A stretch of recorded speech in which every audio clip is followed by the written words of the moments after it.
ایک حدیث میرا دل کرتا ہے آپ کو یاد ہو جائے، مستدرک للحاکم میں حدیث ہے۔ حضرت انس بن مالک رضی اللہ تعالیٰ عنہ فرماتے ہیں ایک بھائی حضور کی بارگاہ میں بیٹھا رہتا تھا، نکما نہیں تھا، شارحین حدیث کہتے ہیں کہ کسی مجبوری سے وہ کام نہیں کر پاتا تھا، یا کرتا تھا تو وہ کام آگے نہیں چل پاتا تھا، ذہنی صلاحیت ہی شاید زیادہ نہیں تھی۔ یہ حدیث مشکات میں بھی موجود ہے، مستدرک للحاکم میں بھی موجود ہے۔ حضرت انس بن مالک رضی اللہ تعالیٰ عنہ فرماتے ہیں وہ حضور کی بارگاہ ناز میں بیٹھا رہتا تھا، اس کے بھائی نے آ کے شکایت کی، یا رسول اللہ صلی اللہ تعالیٰ علیہ وسلم، یہ کوئی کام ہی نہیں کرتا، کوئی محنت نہیں کرتا، کوئی جدوجہد نہیں کرتا، آگے نہیں بڑھتا، مجھے اس کی ضروریات کی کفالت کرنی پڑتی ہے، مجھے جدوجہد کرنی پڑتی ہے، مجھے اس کے معاملات کا خیال رکھنا پڑتا ہے، آپ اسے سمجھائیں۔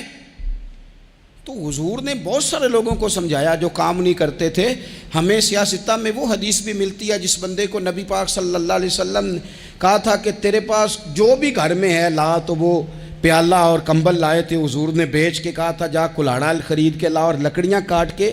تو بیچ کے اپنا اور اپنے گھر والوں کا پیٹ پال۔ یہ ساری باتیں اپنی جگہ پر یہاں نبی پاک نے ایک روحانی مسئلے کا حل بھی بتایا۔ اللہ کے محبوب علیہ السلام سے عرض کی حضور یہ یہیں بیٹھا رہتا ہے اور سارے ہی کام مجھے کرنے پڑتے ہیں۔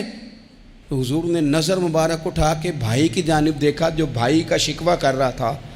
تو قریب محبوب فرمانے لگے ہو سکتا ہے یہ جملے میرے محبوب کے، ان کو کہیں لکھنا، ان کی مٹھاس دیکھو، ان کا حسن دیکھو، اور بھائیوں کی محبت کے بیچ جو رسول پاک پیوند لگا رہے ہیں اور جوڑ رہے ہیں، اور جس انداز میں بھائی کو بھائی سے ملا رہے ہیں، اس لہجے کے حسن کی مٹھاس کو بھی ذرا چکھ کے دیکھو۔ حضور فرمانے لگے ہو سکتا ہے رب تمہیں جو رزق دے رہا ہے وہ اسی بھائی کی وجہ سے دے رہا ہے۔ بھائی پائیاں دے ویری ہوندے تے بھائی ہی پائیاں دیاں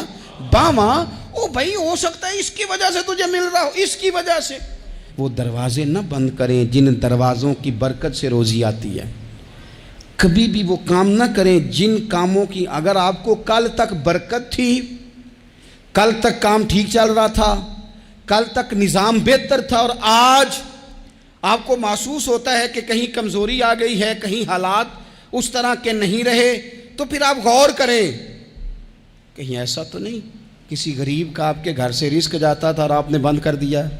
کسی کی مدد ہوتی تھی آپ نے بند کر دی، کسی کے ساتھ شفقت ہوتی تھی آپ نے بند کر دی، کوئی شخص